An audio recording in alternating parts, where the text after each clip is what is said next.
Welcome to Real Depth, the podcast exploring Christianity, philosophy, and personal growth. Join us on a journey to challenge your beliefs, uncover insight for daily life, and cultivate meaningful change. James 2:14 through 17 and James 2:20 through 23. What good is it, my brothers, if someone says he has faith but does not have works? Can that faith save him? If a brother or sister is poorly clothed and lacking in daily food, and one of you says to them, "Go in peace, be warmed and filled," without giving them the things needed for the body, and what good is that? Also, faith by itself, if it does not have works, is dead. Do you want to be shown, you foolish person, that faith apart from works is useless? Was not Abraham, our father, justified by works when he offered up his son Isaac on the altar? You see that faith was active along with his works, and faith was completed by his works. The Lord desires his people to spread his kingdom here on earth and to reestablish the Edenic relationship that he once had with Adam and Eve. And that requires action. That requires taking care of people and bringing the kingdom back to this broken world, one soul at a time. Definitely. It's bringing us back to the Edenic concept of humanity, of walking with God, abiding in God, allowing our every thought and action to be in consideration of what he would have us say or do. Having that faith that we're going to be led, allow ourselves to be led into a place where we're going to be most useful to ourselves and to those around us, because that's God's will. That's to build his kingdom. I believe that's what that would look like,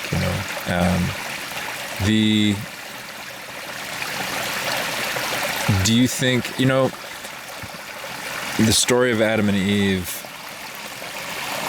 right after they sin, they eat the fruit of the tree of knowledge of good and evil, God goes looking for them. So Adam and Eve are in the garden doing their thing. What is your impression of where God was before he was looking for them? Or was he there and he's just suddenly saying, "Hey, what's going on?" Well, I do definitely think that there are some hidden aspects when reading these stories, because a lot of the times we have this thing called the lullaby effect, where when you hear something over and over again, you kind of lose the story. You just assume things because you've heard it for so long. Yeah. Like, for instance, how does God just lose Adam and Eve? Right. Where'd you guys go? Yeah, exactly. You mean to tell me that this God that knows everything, sees everything, knows your heart and your mind, couldn't see you, couldn't know where you were? He knows where you are. He wanted that kind of response, I suppose. I don't know. I'm not too good at interpreting things. But yeah, it definitely kind of. What am I trying to say? Well, that's what it comes down to. Is the interpretation. These stories are passed down to us, and like you said, it's not that God lost them and was looking for them. Like, where did they go? Are they under this bush? It was more like, hey, or maybe what's going on? Why are you? Maybe that God looking for Adam and Eve kind of signifies in the story they were of hiding from the initial separation from God to begin with. Right.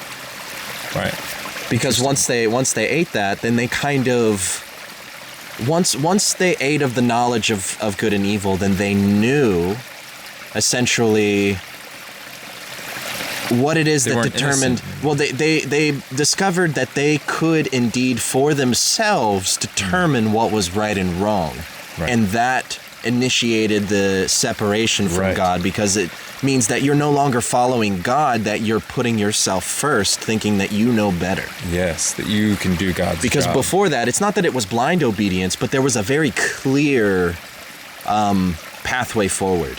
But then after eating that, it made humanity be able to determine what it is that they should do, and that separated them from God. They lost the story at that point.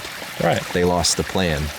Yeah, they lost the plan for how they can be their best selves. It was no longer obedience that was easy at that point, because now Now they had to work. now they are getting in the way. And that it was never specified either that Adam and Eve weren't meant to work.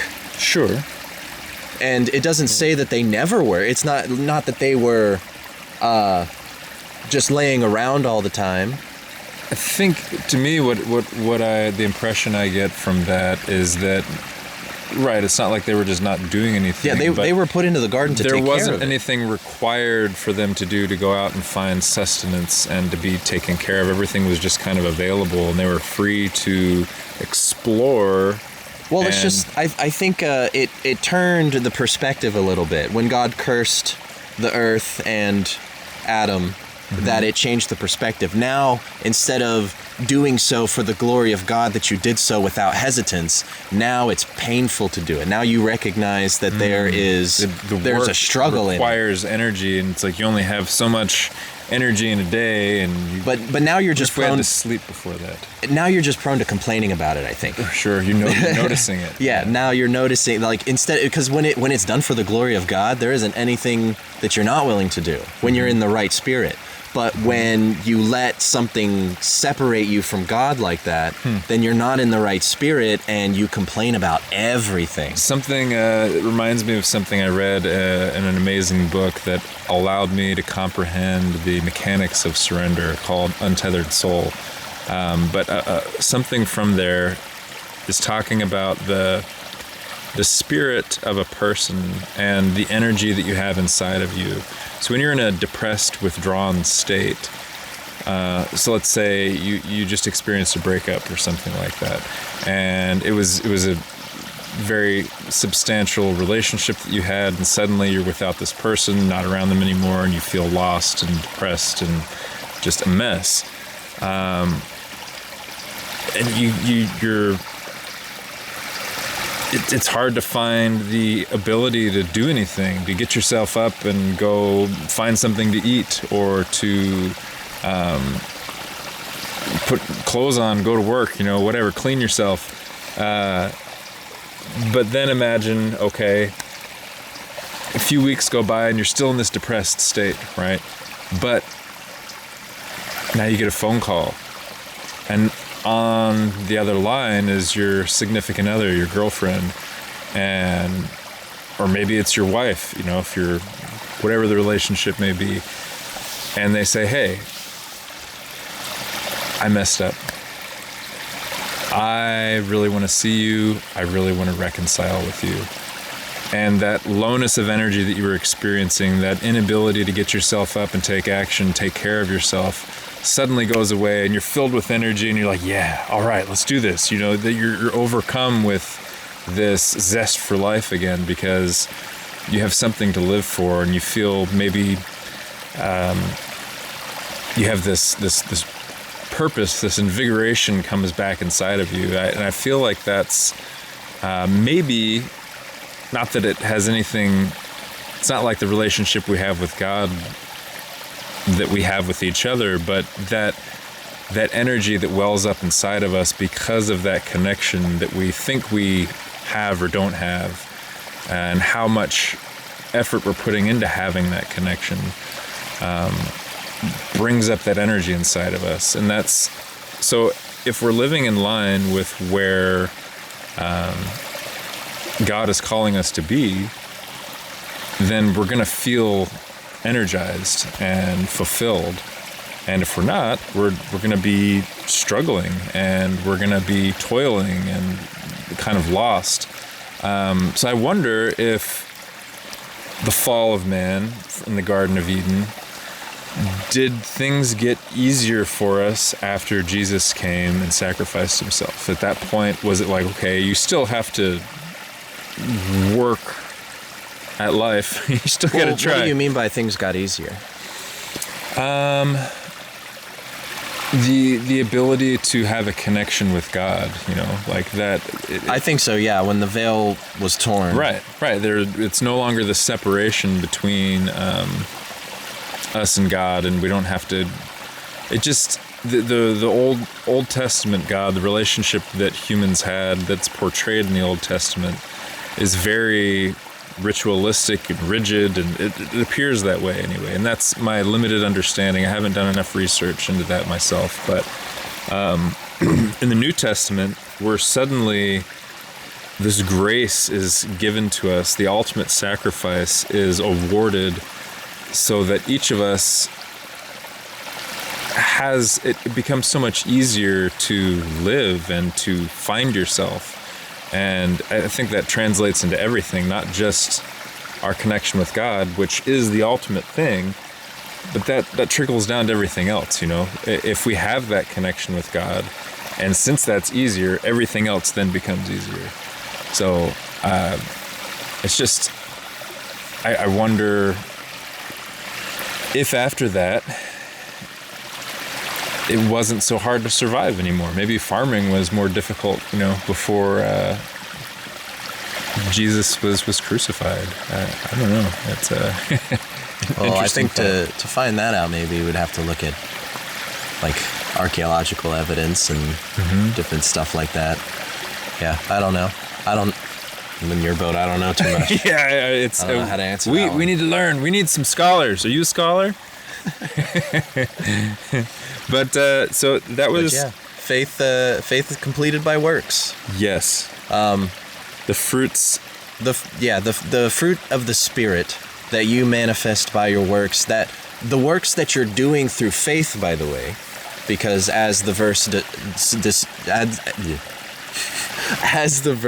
described, that works without faith is useless.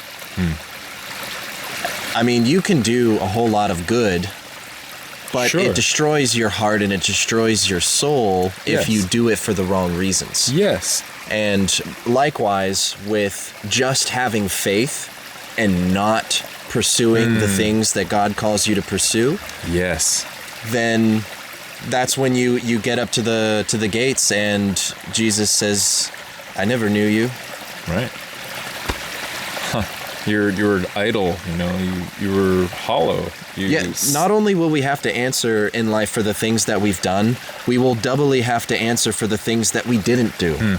The opportunities that we had that we didn't seize. Man, I wonder how many of those I've had. Do any stand out to you? Things that you're like, man, this was something that was there and I didn't take advantage of it. And you maybe felt like it was from God, or I feel like those always come up in a lot of. For me, at least, it's things that need to be said that were never said. Things, conversations that I've had with people in the past where I just have this feeling, just it wells up, and it's like I need to say this. I mean, you have to be careful with that kind of stuff too, but. It's Don't just trust your heart. important things that I needed to say in the moment that I never did because either I was afraid or some other reason. And I think I'll probably have to answer for those. And the opportunities lost as I see certain things go by, but not knowing where it'll take me or...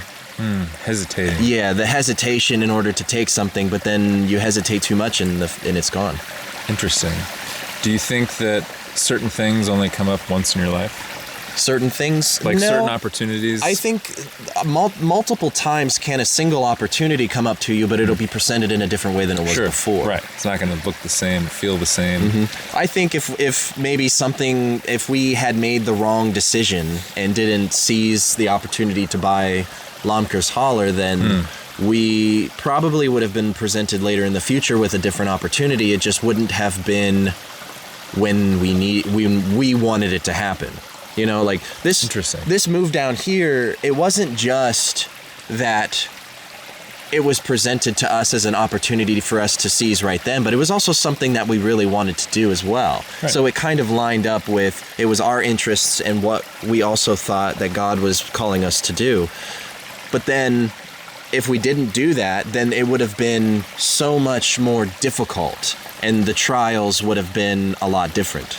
Yeah, for sure. If we would have waited to do... Because there's a lot of like, oh, we should have bought this then, or we should have made this decision instead. Yeah, the shoulda, coulda, wouldas are very prevalent in life. Yeah. But that's our fault.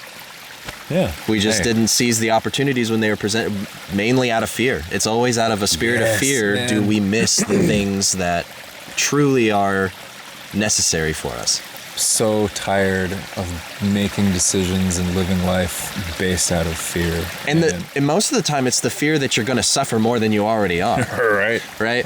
It's always like, oh, that's gonna be horrible for me. But oftentimes I've noticed that if you just take the opportunity, especially if you do it willingly, if you're forced into something unwillingly, then you're going to resent it the whole time you're doing it. But if you just make the flip and you just are determined to go through it no matter what it's going to do to you, it's more fulfilling, it's more satisfying, and you're a lot better at it than you previously thought you were going to be.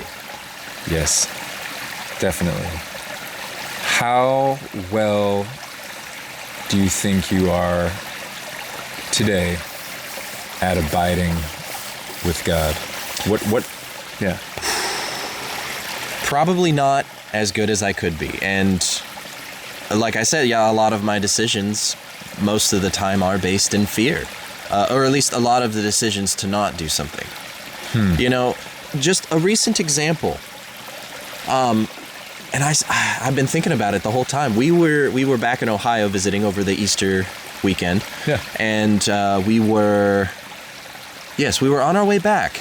We had stopped at a rest stop to use the bathroom and things like that. And there's a guy just over working on his car, and he comes over to us because we were just apparently he had been going down the line like asking everybody or every new person that showed up, but he needed a new, I think it was a serpentine belt for his car. The old one broke. And he said he just didn't have enough cash to cover it. With getting somebody out there with the parts, it was going to be $170 some, I think is what it was. And he was just looking for little bits of help. Of course, this is where Kayla kind of jumps on situations that I tend to kind of sit back from. So she says, and I didn't even get a chance to respond. Well, didn't get a chance to, but she responded first, basically, before I could say anything at all. And she was like, well, here, let me check my wallet. Let me see what I got. She had like $3 of cash in her wallet. So I just let it go. I didn't say anything. And I was like, yep, okay, just, give him the $3. Knowing the whole time I had a whole 50 in my wallet. So it was like, out of the fear that I might have needed that at some point for something that I wanted, I didn't jump on the opportunity to abide how I should have. And I think, like, obviously people are unwilling to do these types of things for certain people because, you think they're a bum and they're lying about it. They just want it for drugs and alcohol, like all this type of stuff. Right. But I legitimately think that this guy really did need help based on like the situation, and it was an opportunity that I missed. So you feel guilty about that? I do kind of feel guilty about it, because I knew. I mean, and here's the thing, it was just me being passive about it, right? And I've always had a problem with passivity, just kind of letting life happen to me and not taking advantage of things. Oh, here come my neighbors. Hello, neighbors. Hi, neighbors. We're just two guys in the creek. Yeah. I wonder if they're going to be looking. Yeah, they're on their way out. Woo. Be safe out there, brothers. These are the restaurateurs. Yeah, those are the restaurant owners. Cool. It was my passivity because I was like, Kayla's got this, but no, I should have been leading the situation, but I wasn't. I stepped back and let my wife do it because It's not that I feel guilty more or less for not helping the man as I should have or as I could have. That's the bigger, right. Like should or could, two different things. But I could have, so should I have? Right. As well as I fell back into old habits. That's also guilty. I didn't lead the situation as I should have. Right. You know, those situations are tricky to me. You know, in my younger days, I was very eager and willing to help anybody who came up to me. And it started getting harder and harder to part with if I had any money to give. It all came down to like their story. Like, do they have a good story? Is it at least entertaining? Like a lot of times you can tell, or at least I feel like I could tell, that they really didn't need it. They just wanted it for some bad habit, or maybe they just needed to get some food. It's hard to tell. And that's the thing is, like, that's another thing. I didn't take the opportunity to talk to this man to figure out whether or not he really did need help, or if the help that I was supposed to give him was more than that. It was different. Right. Yeah, you could have. Right. Huh. Interesting. And that's more or less, there's a lot of aspects to the situation that I'm wrestling with that I kind of feel guilty about.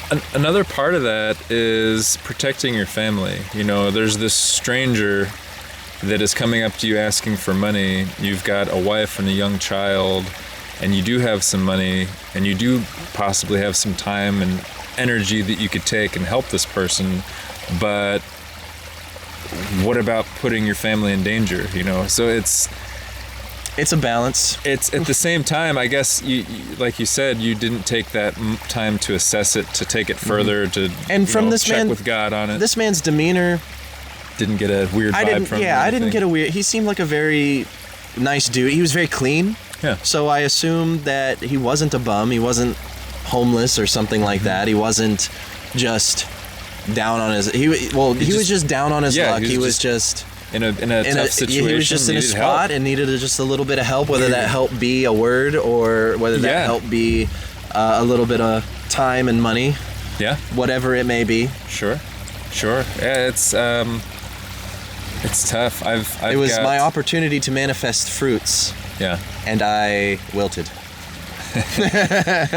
Well, you know, that's good that you have that willingness to process that and think back on it and consider all these different variables and options that maybe in the moment you didn't. So what was it, you think, that made you quick to just be like, to be passive? Did you have other things going on, or was it more?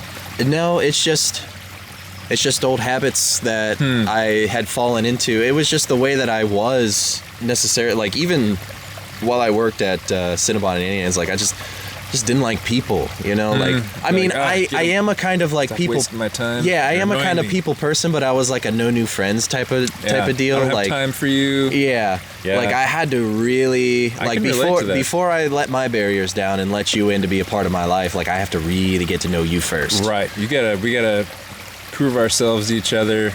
And especially I'm a bit, you know, if you fall back into those selfish habits, and that's my money. Pride. That's my money. That's my time. That's, you know, like, just go away, leave us alone. We were having such a great time. Right. Take your filth and be gone. Yeah, don't inconvenience me at all. But that's not how. Interesting. That's not what Jesus would do. There you go. What would Jesus do? Yeah, what would Jesus do? That's not what Jesus would have done. That's not how he would have been. Like, hey, I'm here. How can I help? He would have laid hands on the man and said, "Your car be healed," and it would have worked. It'd be so interesting to have him as a role model, as a married man with children, though. Like, how would he have done things differently? Because he was a single man leading a family of disciples and, you know, all the other followers that he did have and supporters.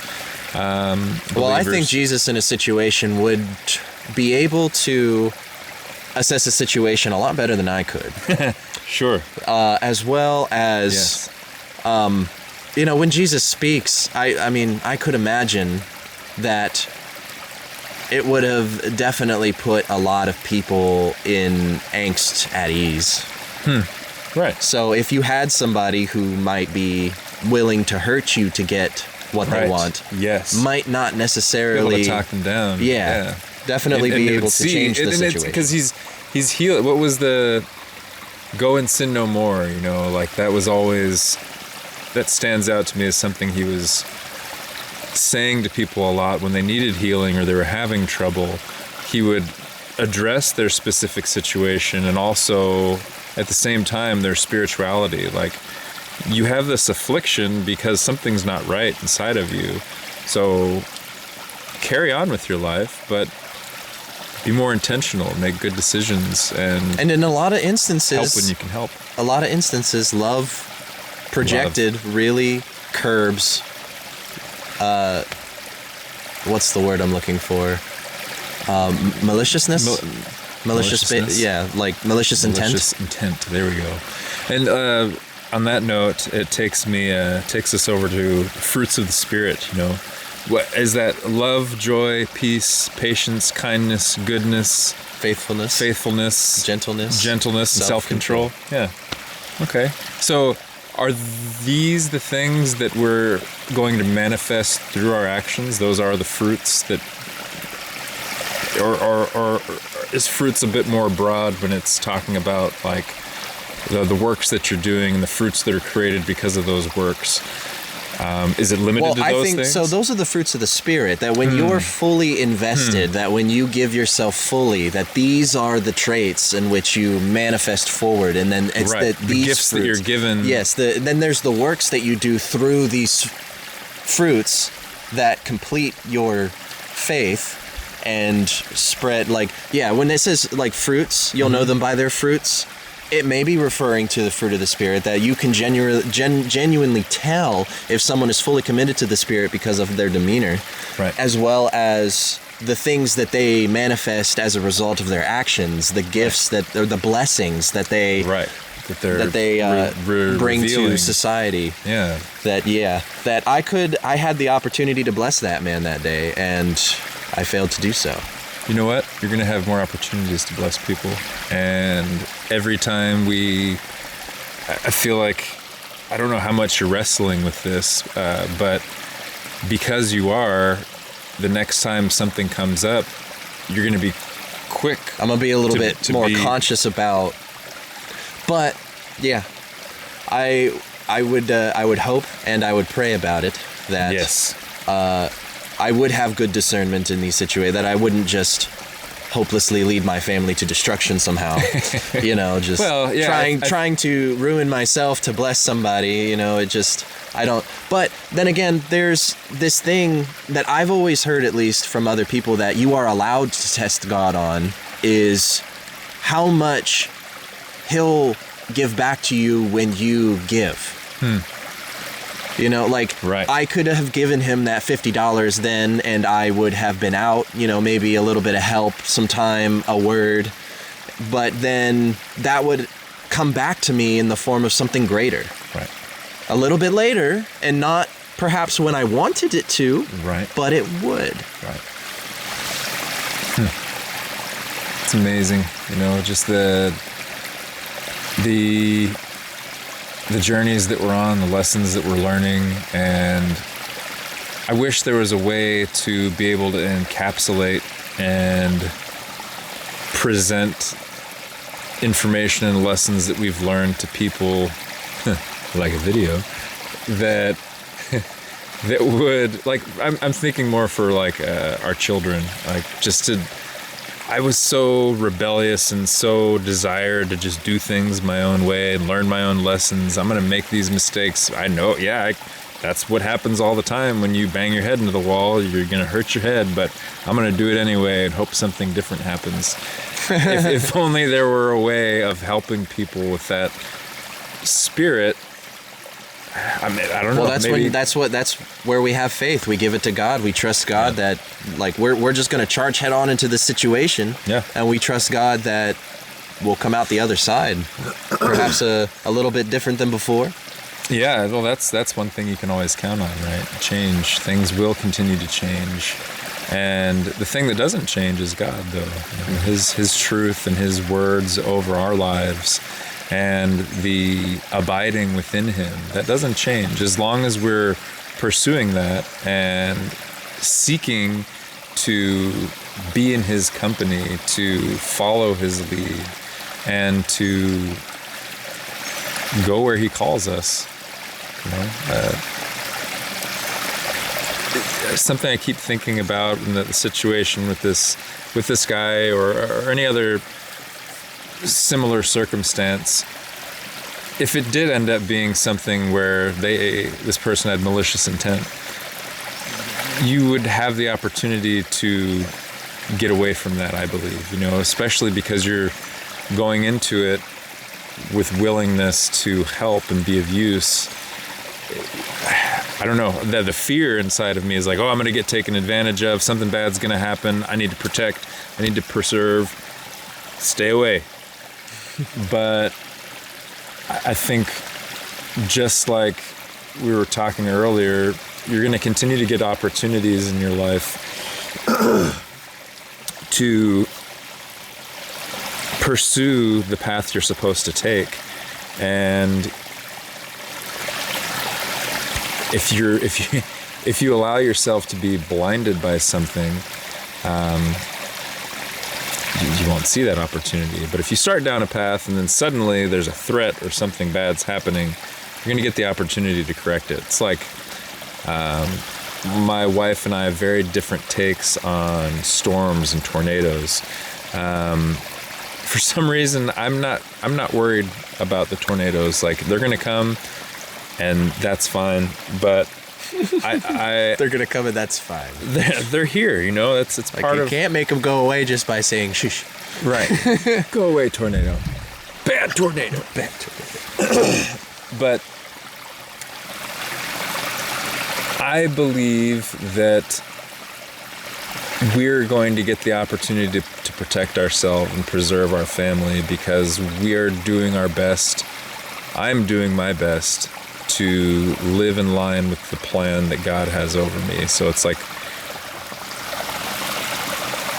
at what point do you need to be overly prepared for a situation? It's like, well, I'm going to do all these things and gather all this information.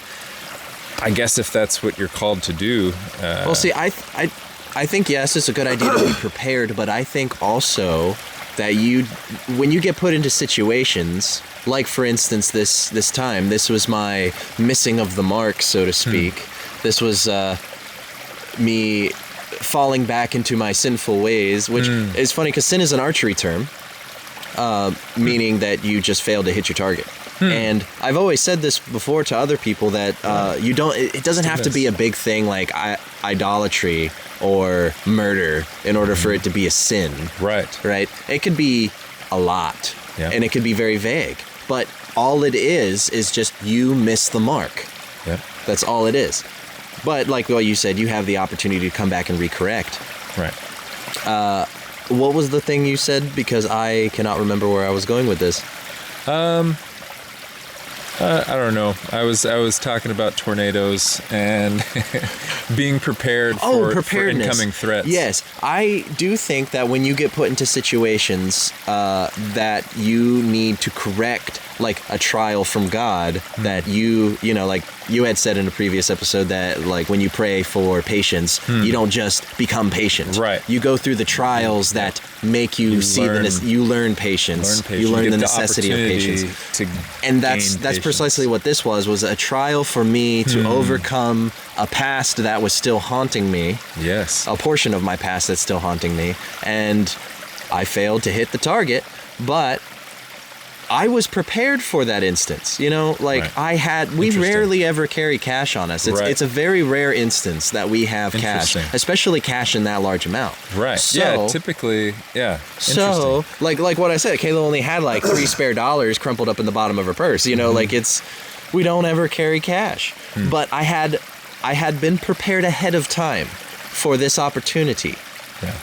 And you didn't necessarily need it for anything specific. And I didn't necessarily need it for anything specific. Huh.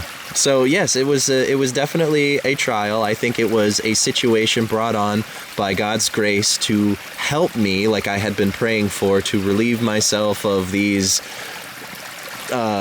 tendencies of just wrongfulness. And I failed to hit this one, but there will be more opportunities for me to correct myself in the future. And the more aware I am of it, the more I can work to correct my behavior and to perform the way that God intends me to perform. And that's the point, right? You know, the pursuit toward growth, continually seeking, you know, and it doesn't have to be huge leaps and bounds. It's just like wrestling with this. Again, I don't know, when was the last time you thought about this before this conversation? Oh, probably. Well, actually, yeah, it was before this weekend. I don't know if I was ever gonna like talk about it over the little trip that we had, but yeah, it was definitely, I think, prior. And it's not like I'm like actively letting it eat me alive. It's just every now and again it'll just pop in my head, and like I'll just be like, you know, yeah, that happened. Right. And then I'll move on with my life, but it's constantly there. It's reminding me, hey, right, like you can do this. You can do better next time. Yep. And that's amazing that we have the grace of God in our lives, that we don't just get one chance to get it right. You know, it's our lives are continuing to unfold in front of us, and it's not done until He says it's done. And just like when is a tree done growing? You know, it's it always is growing. It's always reaching toward its goal until it can't anymore, because it has given all the life that it has been given. And it's I don't know. I'm very excited to continue to hunt for my purpose, and it's awesome to see your journey and the lessons you're learning and sharing, and look forward to hearing what you guys have to say. What are you going through right now? What lessons are you learning? Think about it. But yeah, I look forward to exploring more on our next episode. Yes, join us next time for more in-depth conversations and discovering our purpose. Our purpose.